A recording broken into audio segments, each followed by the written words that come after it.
Hello everyone, so in this week's video I'm going to be showing you how to turn yourself into Cole from The Walking Dead, where his eye got shot out in last season. So to begin with, I'm taking a face cast which we made a couple of weeks ago, link in the description if you haven't seen it, and some NSP modelling clay which is non-air drying, so you don't have to worry about drying out. And I'm using a hairdryer to heat that up to make it easier to smooth and work with. So the best way for me to explain this sculpt is for you to watch how I do it, so I'm going to let that carry on. However, making the bullet wound, I'm going to cut out a little section here and have the walls higher up around, just so it has that bullet wound effect, so it's deeper on the centre and it's higher up around, if that makes sense. So I'm just going to let you watch and carry on, and I'll see you in a second.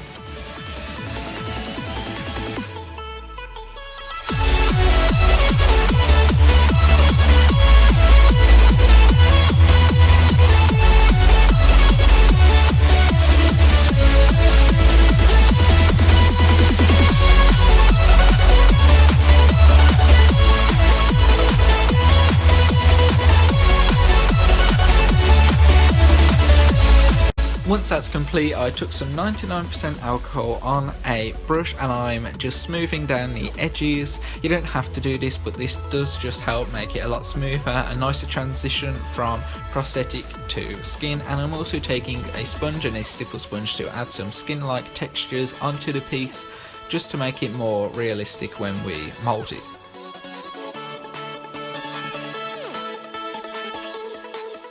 Once that's complete, I took some more of the NSP modelling clay and I made some walls to go around my mould, and just making sure that the walls do not touch this sculpt, as it will ruin the final outcome when we cast it. So just making sure there's a 1 to 2 centimetre gap around and there's no holes, so that the plaster of Paris, when we pour it in, will not leak through. It should look something like this. Then we can begin covering this in a grease kind of stuff. I'm using some sunflower oil cooking spray because it's grease based and it will help not let the plaster of Paris stick to the mould or the face cast, but you can use Vaseline or anything like that. So I'm mixing up some plaster of Paris, I'm tapping it to make sure there's no air bubbles in the plaster of Paris, and then I'm pouring in to my mould, tapping it again to make sure there's no air bubbles. Then I'm letting that dry for an hour to 2 hours before peeling away the walls, and then simply pulling this plaster of Paris piece off from the face cast and mould. Then taking a sharp tool, I'm picking out any bits of clay that are left in the face cast before leaving it for 24 hours to dry and set. Once that's dry, we can take a plaster of Paris piece, some sponges and some liquid latex, and we're going to begin making the prosthetic. So to do this, you're going to want to add one thin layer of liquid latex over the whole piece, then letting that dry, then further with a second layer of liquid latex, however making it thicker and adding a lot around the more detailed part of your prosthetic, as you can see here, because this is where we want to be thick and have lots of texture picked up, and we want it to be strong and be able to hold its shape a lot better. Then I'm letting that dry for 2 to 3 hours, or you can use a hairdryer to speed this up, it's up to you. Once that's complete, I am adding one final layer of liquid latex over it all to seal it all together, and then we can begin taking the prosthetic off of this cast.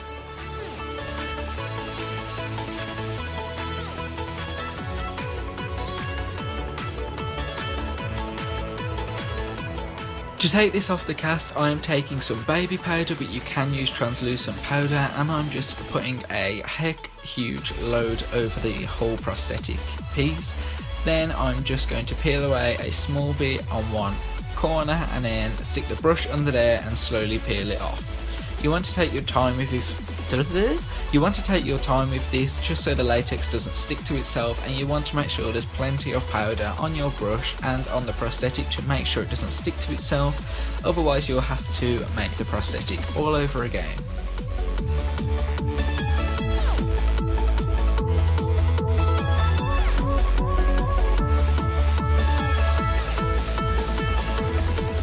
and it should look something a little bit like this. Then once that was done, I trimmed it down and placed it back onto my face cast before getting my alcohol activated paints and some brushes. I chose alcohol activated paints because I know my fingers are going to be touching the prosthetic a lot, and I don't really fancy using water activates or grease paints because I know that touching it a lot will start to like wipe away the paints, which I don't want.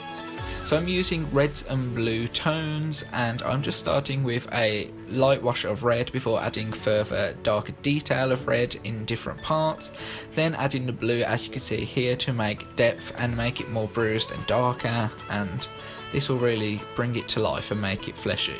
Also adding a skin tone around, do whatever one matches your skin tone to make the blend easier when you attach it to your face.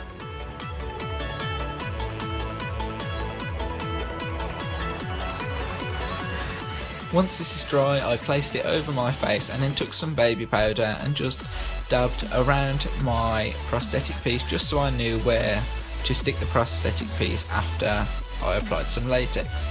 So first of all, using Vaseline to block out my eyebrow because we do not want to get latex in our brows because we don't want to lose our brows. Then applying a thin layer of latex around the perimeter of my prosthetic piece and then placing it down where I want it to go. Then to secure that in place, I'm taking some latex on a cotton board and I'm doing about 4 to 5 layers just like this around just the edge to blend it, make it seamless, nice and smooth, and it will also help hold it in place. If you need to, you can use tiny little bits of tissue. I know I did in one little place, however try and stay away from that because it will make it look less natural for something like this.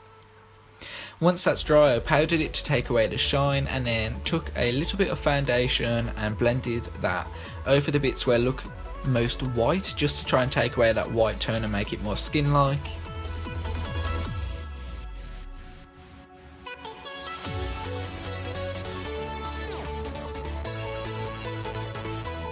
Once that was complete, we just literally add blood for the rest of this tutorial. So taking a stipple sponge, I'm just stippling some liquid blood all around my face.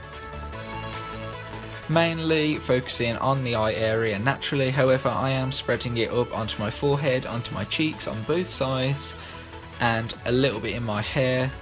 You know, just making it gory, but we don't want to overdo it. We don't want to like hide all this work that we've put in. Then I'm taking some clotted blood or scab blood and I'm literally just gonna like go to town with this because this is really gonna bring the look together. So I wanted to like really emphasize the gory bullet wound that I have made, so I went heavy with this.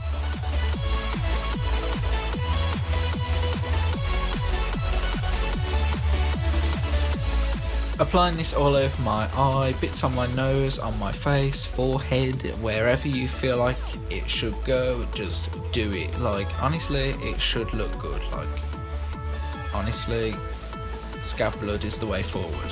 Then taking a syringe and I'm just sucking up some liquid fake blood before syringing that, dripping down my face just to replicate what actually looked like in The Walking Dead. It was all dripping down Cole's face and neck and chest and stuff, so I really wanted to emphasize that and like work on it.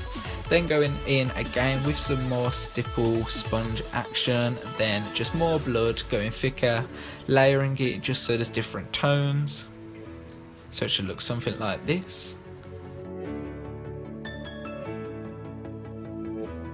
Messing up my hair and bringing it down a little bit, stippling once again, just touch-ups, and then we are done.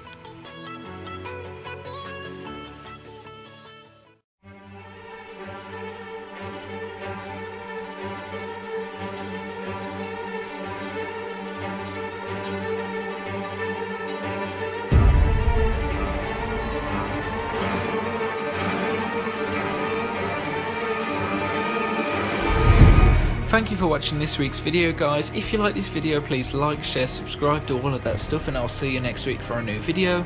Please check out the description, there's loads of important stuff down there which I'd like you to check out, and yeah, let me know what you think of this video. Check out my social medias. I will see you next week. Goodbye.